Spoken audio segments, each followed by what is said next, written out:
Hi అండి, మీ money kitchen ఛానల్కి స్వాగతం అండి. ఈరోజు మనం ఆనపకాయ పెరుగు చేసుకుందామండి. చిన్న ఆనపకాయ తీసుకున్నాం, ముక్కలు కట్ చేసి పెట్టాము. ఒక ఉల్లిపాయ అండి, ఒక 7-8 పచ్చిమిరపకాయలు ఇలా చీల్చుకోవాలి. ఇది మిల్లీ మేకర్ అండి. ఈ మిల్లీ మేకర్ మనం ఒక పావు గంట నీటిలో నానబెట్టుకున్నాం. ఒక కప్పు పెరుగు, ఇలా పెరుగు తీసుకోండి. తయారీ విధానం చూపిస్తాను చూడండి. మనం ఆనపకాయ ముక్కలు ఇలాగ ఒక చిన్న కుక్కర్లో వేసి ఉడకబెట్టేసుకుందామండి. కుక్కర్లో వేసి ఒక 3-4 విజిల్స్ వేయించుకుందాం. ఆనపకాయ, ఉల్లిపాయ, పచ్చిమిరకాయ, ఉల్లిపాయ ముక్కలు ఇలా కోసుకోవాలండి, కొంచెం పెద్దగా కోసుకోవాలి.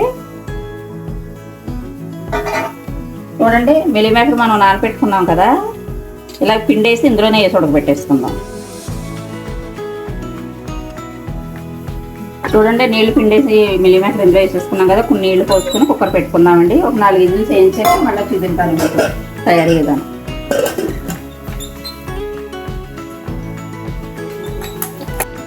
చూద్దామండి, ఇప్పుడు ఉడికిపోయిందేమో. ఉడికిపోయినాయండి. ఇలాగా ఒక పళ్ళులోకి తీసేసుకుందాం. ఆ నీళ్ళతోనే తీసుకుందాంలేండి, ఆ నీళ్ళు పారవేయద్దు. కొంచెం ఇలా చల్లార్చుకోవాలి. కాసేపు పోపు వేసుకున్న లోపల చల్లారిపోద్ది.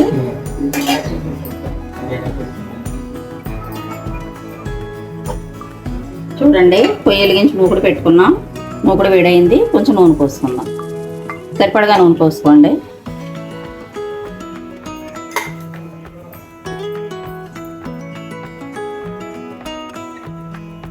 ఎల్లుల్లిపాయలు వేసేసుకుందాం. ఇలా ఒక 10-15 రెబ్బలు నాట్లు పెట్టేసుకోండి. మనకి ఆనపకాయ పెరుగు ఇవి చల్లారిపోయినాయి కదా, ఇందులో పెరుగు కలిపేసుకుందాం.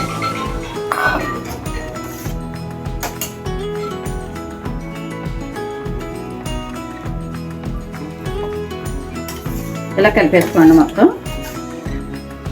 ఇవన్నీ కలిపేసుకున్నాక పోపు ఇందులో వేసేసుకుందాం.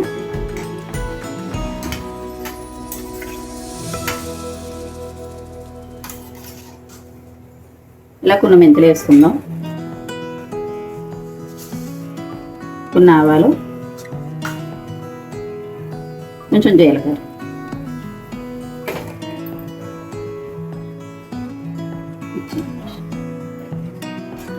ఇప్పుడు వేయించాం అండి. ఇందులోనే కొంచెం కొత్తిమీర వేసుకుందాం, కొంచెం కరివేపాకు వేసుకొని ఇలా కలిపేసుకుందాం.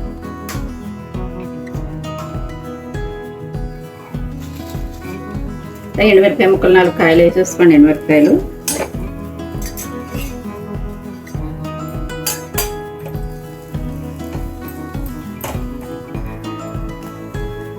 చూడండి, కరివేపాకు వేసేసుకున్నాం.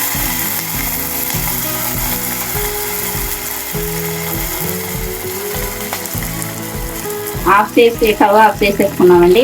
కొంచెం పసుపు లైట్గానే వేసుకోండి, కొంచెం ఇంకో పొడి వేసుకోండి. స్టవ్ ఆఫ్ చేసాక వేసుకోండి కొంచెం. చూడండి, ఇప్పుడు పోపు కలిపేసుకుందాం మధ్యలోను.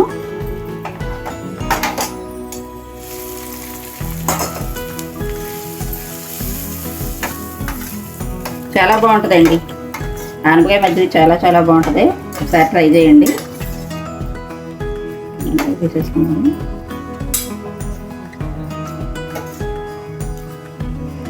ఇలా ఒక గిన్నెలో తీసేసుకోండి అండి. ఆనపకాయ మజ్జిగ పులుసు రెడీ అయిపోయింది. చాలా బాగుంటుందండి కూర, చాలా సింపుల్గా అయిపోద్ది. వంట మీకు నచ్చితే లైక్ చేయండి, షేర్ చేయండి, సబ్స్క్రైబ్ చేసుకోండి. వీడియో చూసి వదిలేకండి, సపోర్ట్ చేయండి, కామెంట్లో చెప్పండి.